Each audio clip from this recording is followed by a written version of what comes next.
Hey guys, it's Charlie. It's September 4th, Friday.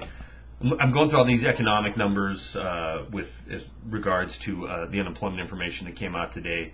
And it really dawned on me that I think we're getting closer to the point where these criminal, culpable media talking heads are going to be treated a lot like our representatives have been treated in their town hall meetings as of late. You know, when you look at the bailouts, the stimulus, and all the legislation that's being passed at lightning speed, it kind of culminated with this medical reform debacle, and people got sick of it and started showing up in the town hall meetings and throwing fits, and well justified in my opinion. Well, I think what eventually is going to happen with the reporting of these government statistics and the skewed reporting from the media on the government statistics is going to come back and backfire on them. And let me just run down the numbers real quick. I'm sure you know them all by now. 9.7%, that's the official unemployment rate. 16.8% is the unemployment rate if you factor in the people who are working part-time who want to be working full-time, okay? 9.1 million people are in that category, which is up 278,000 from last month. I'll link the Bloomberg article that gives you all that data.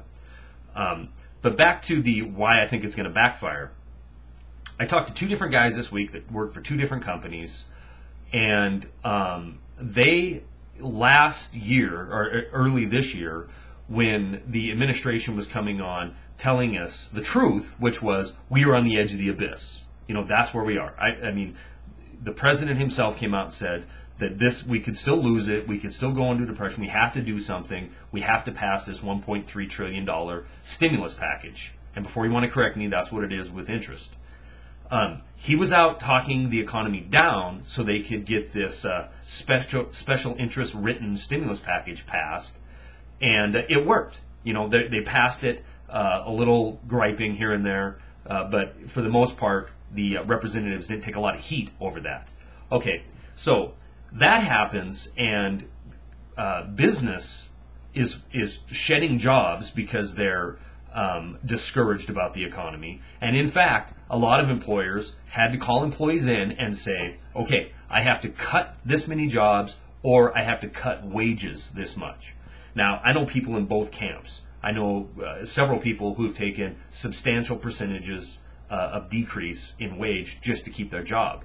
The problem they're running into now is, here we are, 8 months, 9 months later, and these people are becoming highly disgruntled because they are seeing the green shoots being talked about. They're hearing CNBC talking about how things are getting better because we're only losing 200,000 jobs a month. Things are getting better because Goldman Sachs is showing the biggest profit of all time in Q2. Now these people are disgruntled because they're still going to work, but they're getting paid 10%, 25% or more less. So they're going to their bosses and saying, wait a minute, if things are getting so much better, how come I'm still getting paid less money? So the whole propaganda mission is becoming too successful for the administration to keep contained, in my opinion. And just like you saw people showing up to town hall meetings to chastise their representatives, I think you're going to see a lot of the public start to express the same kind of outrage to the administration and, importantly, to mainstream media for putting out these fluff pieces on the economy. Because you can only hear things are getting better so long when you're sitting there either out of a job, or your hours are cut in half, or you've taken a cut in pay. You can only hear that crap so long before you start to think, what, I'm being lied to. And it's going to happen. Will it be another Christmas season that's worse than last year's, which was hideous? Will it be jobless rate continuing to go up to 10? They're talking 10 now, but it's not stopping at 10. Even with U3 numbers, it's going to keep going.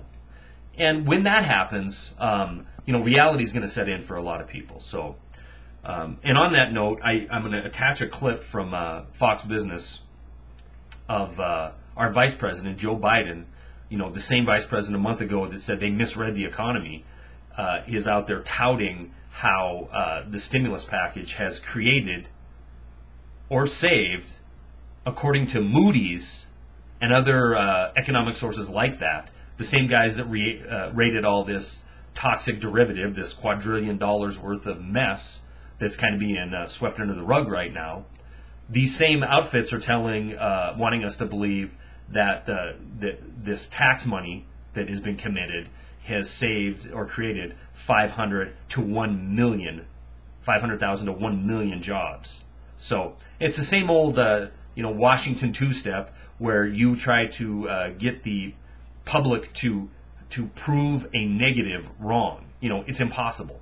It's like me saying, I could say to you that the Cash for Clunkers has absolutely destroyed auto sales because it's robbing sales from the future, and all those trade-ins that could have been sold are now chopped up and thrown in the landfill. Now, I say that statement, those are my facts behind it, that's my logic behind it. Prove it wrong. You can't do it. It's proven a negative. You just can't do it. So anyway, after this video, I'm going to make another one trying to rebut some of the comments about gold and why you're not a Neanderthal or a caveman if you have gold and view it as real money. I knew those comments were going to come when I made that video yesterday. I'm going to try to explain it and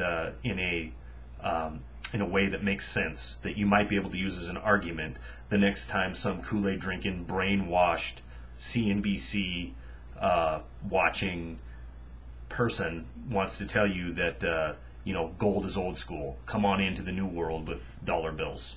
Anyway, that's all I got.